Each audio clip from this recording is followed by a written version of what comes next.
ಮಂತ್ರಿಗಿರಿ ಕೈತಪ್ಪಿದ್ದಕ್ಕೆ ಸಾಕಷ್ಟು ಶಾಸಕರು ಅಸಮಾಧಾನವನ್ನು ಹೊರಹಾಕ್ತಾ ಇದ್ದಾರೆ. ಸಿಎಂ ಭೇಟಿಗೆ ಇಬ್ಬರು ಶಾಸಕರು ಆಗಮಿಸಿದ್ದಾರೆ.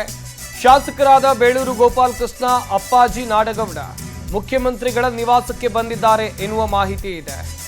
ಬೇಳೂರು ಗೋಪಾಲಕೃಷ್ಣ ಹಾಗೆಯೇ ಅಪ್ಪಾಜಿ ನಾಡಗೌಡ ಇಬ್ಬರು ಕೂಡ ಸಚಿವ ಸ್ಥಾನದ ಆಕಾಂಕ್ಷಿಗಳಾಗಿದ್ದರು.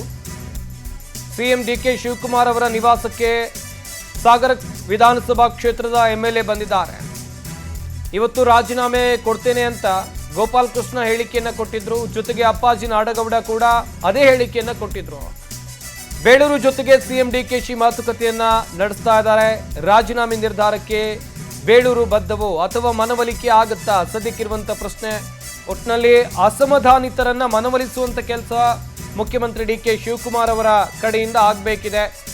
ಅವರನ್ನ ಮನವೊಲಿಸಿದ್ರೆ ಮಾತ್ರ ಪಕ್ಷಕ್ಕಾಗುವಂತ ಡ್ಯಾಮೇಜ್ ಅನ್ನ ಕಂಟ್ರೋಲ್ ಮಾಡಬಹುದು. ಬೇಳೂರು ಗೋಪಾಲಕೃಷ್ಣ ಸಾಗರ ವಿಧಾನಸಭಾ ಕ್ಷೇತ್ರದ ಎಂಎಲ್ಎ ಈ ಹಿಂದೆ ಸಾಕಷ್ಟು ಬಾರಿ ಪ್ರಯತ್ನ ಮಾಡಿದ್ರು. ಈ ಹಿಂದಿನಿಂದಲೂ ಪ್ರಯತ್ನವನ್ನ ಮಾಡಿಕೊಂಡು ಬರ್ತಾ ಇದ್ರು. ನನಗೆ ಮಂತ್ರಿ ಸ್ಥಾನ ಬೇಕು, ಶಿವಮೊಗ್ಗ ಜಿಲ್ಲೆಯಿಂದ ನನಗೆ ಪ್ರಾತಿನಿಧ್ಯ ಕೊಡಿ ಅಂತೇಳಿ ಕೇಳಿಕೊಳ್ತಾ ಇದ್ರು. ಕೊನೆಯ ಹಂತದವರೆಗೂ ಕೂಡ ನಿರೀಕ್ಷೆ ಅವರಲ್ಲಿ ಇತ್ತು.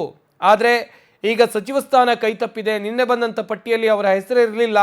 ಹೀಗಾಗಿ ದೊಡ್ಡ ಮಟ್ಟದ ಅಸಮಾಧಾನ ಅವರ ಕಡೆಯಿಂದ ವ್ಯಕ್ತವಾಗ್ತಾ ಇದೆ. ಅಷ್ಟೇ ಅಲ್ಲದೆ ರಾಜೀನಾಮೆ ಕೊಡೋ ನಿರ್ಧಾರಕ್ಕೂ ಕೂಡ ಬಂದಿದ್ದಾರೆ. ಹೀಗಾಗಿ ಮುಖ್ಯಮಂತ್ರಿಗಳು ಅವರನ್ನ ಮನೆಗೆ ಕರೆಸಿಕೊಂಡು ಮಾತನಾಡಿ ಮನವೊಲಿಸುವಂತ ಪ್ರಯತ್ನವನ್ನ ಮಾಡ್ತಾ ಇದ್ದಾರೆ ಎನ್ನಲಾಗ್ತಾ ಇದೆ. ಸಿಎಂ ಡಿಕೆ ಶಿವಕುಮಾರ್ ಅವರು ಈ ಇಬ್ಬರು ಶಾಸಕರ ಮನವೊಲಿಸುವಲ್ಲಿ ಸಕ್ಸಸ್ ಆಗ್ತಾರ ಕಾದ್ ನೋಡ್ಬೇಕಿದೆ ಅಂತ ಹೇಳಿದ್ರು. ಪಾಪ ಅವರು ಭಾರಿ ಟ್ರೈ ಮಾಡಿದ್ದಾರೆ ನನಗೋಸ್ಕರ. ಮತ್ತೆ ಹಿಂದೆ ನನಗೆ ಚುನಾವಣೆ ಸಂದರ್ಭದಲ್ಲಿ ಎಲ್ಲರನ್ನ ಎಗನೆಸ್ಟ್ ಮಾಡಿಕೊಂಡು ಎಷ್ಟೋ ಜನ ಇದ್ರು ಅವತ್ತು. ಅದರಲ್ಲೂ ನನಗೆ ಟಿಕೆಟ್ ಕೊಟ್ಟಿದ್ದಾರೆ. ಆ ಒಂದು ನಿಷ್ಠೆ ಇದರಿಂದ ಇವತ್ತು ಹೇಳಿದ್ದಾರೆ ಯಾವುದೇ ನಿರ್ಧಾರ ತೆಗೆದುಕೊಡ ಅಂತ ಹೇಳೋದಕ್ಕೆ ಇವತ್ತು ನಾನು ಯಾವುದೇ ರಾಜೀನಾಮೆ ಕೊಡೋದಿಲ್ಲ. ಖಂಡಿತವಾಗಿಯೂ ಅವರು, ಯಾಕೆ ನಾನು ಪಕ್ಷ ನಿಷ್ಠೆ 3 ವರ್ಷದಿಂದ ಯಾವುದೇ ಪಕ್ಷ ವಿರೋಧಿ ಚಟುವಟಿಕೆ ಬೇರೆ ಬೇರೆ ಯಾವುದೂ ನಾವು ಮಾಡಿಲ್ಲ.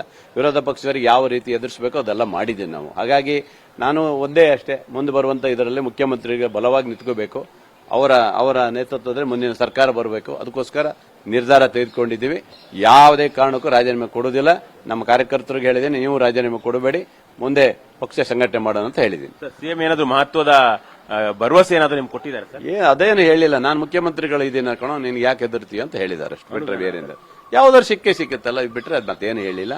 ಅವರಿಗೋಸ್ಕರ ಇವತ್ತು ಮುಕ್ತವಾಗಿ ಮಾತಾಡಿದ್ದೀವಿ. ಹಂಗಾಗಿ ನಾನು ರಾಜೀನಾಮೆ ನಿಂತುಕೊಂಡು. ಕಾರ್ಯಕರ್ತರ ಸಾಮೂಹಿಕ ರಾಜೀನಾಮೆ ಕೊಡ್ತಾ ಇದ್ದಾರೆ. ಮಹಿಳಾ ಮೋರ್ಚಾ ಅಲ್ಲಿ ಎಲ್ಲ ರಾಜೀನಾಮೆ ಕೊಡ್ತಾ ಇದ್ದಾರೆ. ಅವ್ರು ಎಲ್ರಿಗೂ ಏನ್ ಕಾರ್ಯ ಕೊಡ್ತಾರೆ? ಎಲ್ರಿಗೂ ಹೇಳ್ತಾ ಇದ್ದೀನಿ, ಬೇಡ ಈಗ ಹೇಳ್ತೀನಿ, ಈಗ ಯಾರು ರಾಜೀನಾಮೆ ಕೊಡಬೇಡಿ, ಎಲ್ಲ ಒಟ್ಟಾಗಿರೋಣ, ಕಾಂಗ್ರೆಸ್ ಪಕ್ಷವನ್ನು ಕಟ್ಟೋಣ, ಮುಂದೆ ನಮ್ಮ ಮುಖ್ಯಮಂತ್ರಿಗಳನ್ನ ಬಲಿಷ್ಠವಾಗಿ ಮಾಡೋಣ ಅನ್ನೋದು ನಿರ್ಧಾರ ಮಾಡಿ. ಸರ್, ಈಗ ಕಾಗೋಡು ತಿಮ್ಮಪ್ಪ ಅವರು ಮಧು ಬಂಗಾರಪ್ಪ ಅವರಿಗೆ ವಿಶ್ ಮಾಡಿದ್ದು ಸೋಷಿಯಲ್ ಮೀಡಿಯಾದಲ್ಲಿ ಮಟ್ಟಿಗೆ ಬೂಮ್ ಆಗ್ತಾ ಇದೆ ಸರ್. ಅಲ್ಲ, ತಪ್ಪೇನಿದೆ. ಈಗ ನಾನ್ ಮಂತ್ರಿ ಆಗಿದ್ರು ಕಾಗೋಡು ಸಾಹೇಬರು ವಿಶ್ ಮಾಡ್ತಿದ್ರು. ನನಗೂ ಬೆಳಗ್ಗೆ ಫೋನ್ ಮಾಡಿದ್ರು, ಬೇಜಾರಾಗ್ಬೇಡ ಕಣೋ, ಆಗತ್ತೆ, ಮುಂದೆ ಬರುತ್ತಲ್ಲ, ಅವಕಾಶ ಸಿಗುತ್ತೆ ಅಂತ ಹೇಳಿದ್ದಾರೆ. ಇವೆಲ್ಲ ಸಹಜ ಅಲ್ಲ, ಏನ್ ಮಾಡಕ್ಕಾಗಲ್ಲ. ನಮ್ಮ ಪಕ್ಷದವ್ರ ಮಂತ್ರಿಗಳಾದಾಗ ಅಭಿನಂದನೆ ಮಾಡೋ ತಪ್ಪಿದ್ಯಾ? ಅದೆಲ್ಲ ಏನ್ ತಪ್ಪಿಲ್ಲ. ಅದೆಲ್ಲ ಅವರೇ ನಾನು ವಿರೋಧವಾಗಿ ಏನು ಇದಿರಲಿಲ್ಲ. ಪಾಪ ಅವರು ಸಹ ಖರ್ಗೆ ಸಾಹೇಬರಿಗೆ, ಬೇರೆ ಬೇರೆಯವರಿಗೆ ಎಲ್ಲರಿಗೂ ನನಗೆ ಅವ್ರು ಫೋನ್ ಮಾಡಿ ಹೇಳಿದ್ದಾರೆ. ಈಗ ಮಂಕಾಳ ವೈದ್ಯ ಸೇರಿ ಹಲವಾರು ಜನಕ್ಕೆ ತಪ್ಪು ಹೋಗಿದೆ. ಅವ್ರ ಲಿಸ್ಟ್ ಅಲ್ಲಿ ಇತ್ತು, ಆಮೇಲೆ ಟೈಪಿಂಗ್ ಎರರ್ ಅಂತ ಹೇಳಿ ವಾಪಸ್ ತೆಗೆದುಕೊಂಡ್ರು. ಒಂದಿಷ್ಟು ಪ್ರಬಲರ ಮೇಲಾಟದಲ್ಲಿ ಒಂದಿಷ್ಟು ಜನಕ್ಕೆ ಅನ್ಯಾಯ ಆಯ್ತು ಅಂತ ಸರ್ ಇರ್ಬೋದು, ಆಗ್ಬೋದು. ಪ್ರಬಲವಾಗಿ ಇರುವಂತವರಿಗೆ ಮಾನ್ಯತೆ ಕೊಟ್ಟಿದ್ದಾರೆ, ಇದರಲ್ಲಿ ಎರಡು ಮಾತಿಲ್ಲ. ಆದರೆ ಏನ್ ಮಾಡಕ್ಕಾಗತ್ತೆ, ಮಂಕಳ ವೈದ್ಯವರಿಗೆ ಹಿಂದೆ ಕೊಟ್ಟಿದ್ರು, ಈ ಸರಿ ಏನೋ ಸ್ವಲ್ಪ ಮಿಸ್ ಆಗಿದೆ. ಅದ್ರ ಬಗ್ಗೆ ಅವರಿಗೆ ಮಾತಾಡಿದ್ದೇನೆ, ರಾತ್ರಿ ಮಾತಾಡಿದ್ದೇನೆ. ಬ್ರದರ್ ಹೆದರ್ಕೋಬೇಡ, ಧೈರ್ಯಗಿರೋಣ, ಮುಂದೆ ಪಕ್ಷ ಸಂಘಟನೆ ಮಾಡೋಣ ಅಂತ ಹೇಳಿ. ನಿನ್ನೆ ತಾನೇ ರಾಜೀನಾಮೆ ಕೊಡ್ತೀನಿ, ರಾಜೀನಾಮೆ ನಿರ್ಧಾರಕ್ಕೆ ನಾನು ಬದ್ಧ ಅಂತ ಹೇಳ್ತಾ ಇದ್ದ ಸಾಗರ ವಿಧಾನಸಭಾ ಕ್ಷೇತ್ರದ ಎಂಎಲ್ಎ ಬೇಳೂರು ಗೋಪಾಲಕೃಷ್ಣ ಈಗ ಉಲ್ಟಾ ಹೊಡೆದಿದ್ದಾರೆ. ನಾನು ಯಾವುದೇ ಕಾರಣಕ್ಕೂ ರಾಜೀನಾಮೆಯನ್ನ ಕೊಡೋದಿಲ್ಲ ಅಂತೇಳಿ ಮುಖ್ಯಮಂತ್ರಿ ಡಿಕೆ ಶಿವಕುಮಾರ್ ಅವರ ಭೇಟಿ ಬಳಿಕ ತಮ್ಮ ಪ್ರತಿಕ್ರಿಯೆಯನ್ನ ಪವರ್ ಟಿವಿಗೆ ಕೊಟ್ಟಿದ್ದಾರೆ. ಪವರ್ ಟಿವಿ ಜೊತೆಯಲ್ಲಿ ಎಕ್ಸ್ಕ್ಲೂಸಿವ್ ಆಗಿ ಬೇಳೂರು ಗೋಪಾಲಕೃಷ್ಣ ಮಾತನಾಡಿದ್ರು. ರಾಜೀನಾಮೆ ನಿರ್ಧಾರದಿಂದ ನಾನು ಹಿಂದೆ ಸರಿದಿದ್ದೀನಿ ಅಂತ ಹೇಳಿದ್ದಾರೆ. ನಾನು ಶಾಸಕ ಸ್ಥಾನಕ್ಕೆ ರಾಜೀನಾಮೆಯನ್ನ ಕೊಡೋದಿಲ್ಲ. ಹಾಗೇನೆ ಪವರ್ ಟಿವಿಗೆ ಬೇಳೂರು ಗೋಪಾಲಕೃಷ್ಣ ಕೊಟ್ಟಿರುವಂತಹ ಹೇಳಿಕೆ ಇದು. ಯಾವುದೇ ಕಾರಣಕ್ಕೂ ರಾಜೀನಾಮೆಯನ್ನ ಕೊಡೋದಿಲ್ಲ. ಇನ್ನೊಂದು ಕಡೆಯಲ್ಲಿ ಪಕ್ಷ ಸಂಘಟನೆಯಲ್ಲಿ ನಾನು ಇರ್ತೀನಿ.